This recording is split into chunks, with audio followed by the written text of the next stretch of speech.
Would it be fair to say that with regard to Russia, your policy has been pretty effective in imposing real costs on the Russian economy, but it has not deterred Vladimir Putin from creating instability in Ukraine? The conflict seems to have even escalated in the last few weeks. I think that's entirely fair.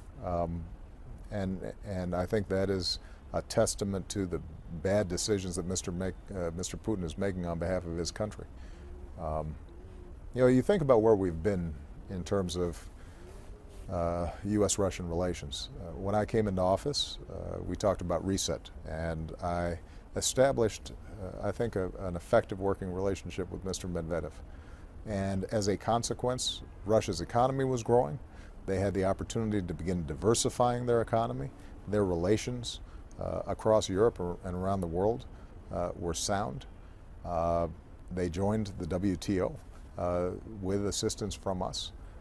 And since Mr. Putin made this decision around Crimea and Ukraine, not because of some grand strategy, but essentially because he was caught off balance by the protests in the Maidan and Yanukovych then fleeing after we had brokered a deal to transition power in Ukraine.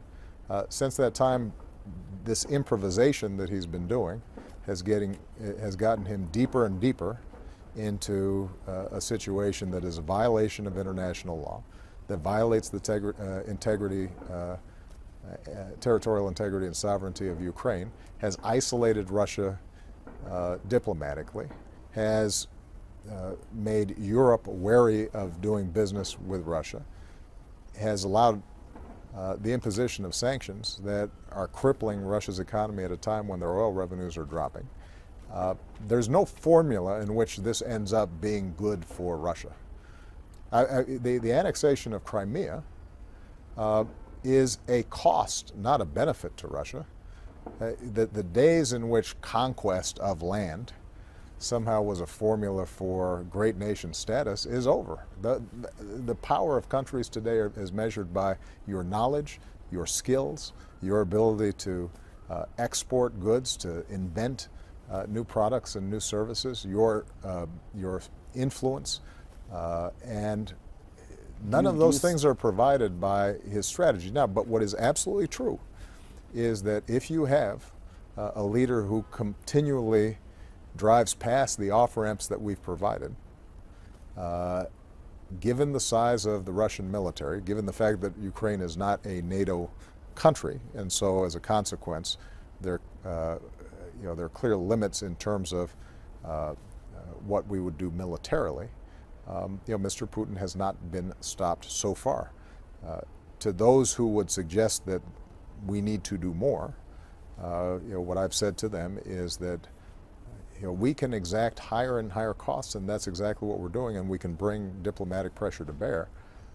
I don't think that it would be wise for the United States or the world to see an actual military conflict between the United States and Russia.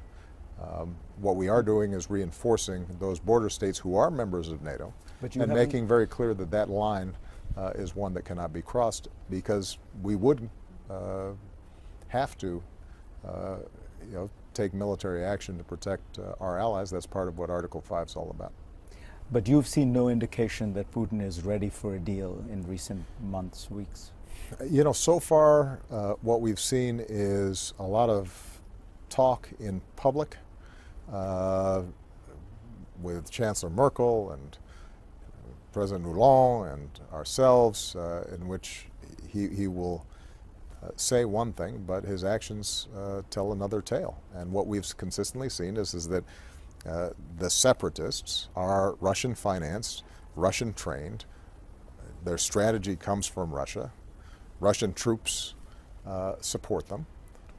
And so we have not yet seen a recognition on the part of the Kremlin that it is in Russia's interests to resolve this issue over the long term. So in addition to continuing to exact costs on Russia, one of the most important things we can do is to continue to support the Ukrainian economy and the reform efforts that are coming out of Kiev. And to their credit, President Poroshenko and Prime Minister Yatsenyuk have initiated significant reforms there that are making a difference if they're given a chance. And so we're going to keep on these dual tracks, putting more pressure on Russia, bolstering Ukraine, delivering a message to Mr. Putin that these off-ramps and diplomatic resolutions remain available.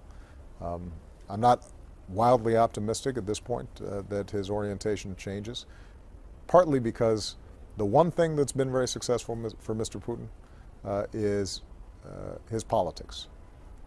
I think he's been able to create, in part because of state-sponsored media and Russian TV and all the mechanisms he has to quell dissent inside his country, and tapping into sort of the strong nationalism that exists inside of Russia. What he has been able to do is to keep his poll numbers up. And in fact, a lot of his turn away from re-engagement with the West was when he decided to start running for re-election, and his popularity wasn't as high as he was accustomed to.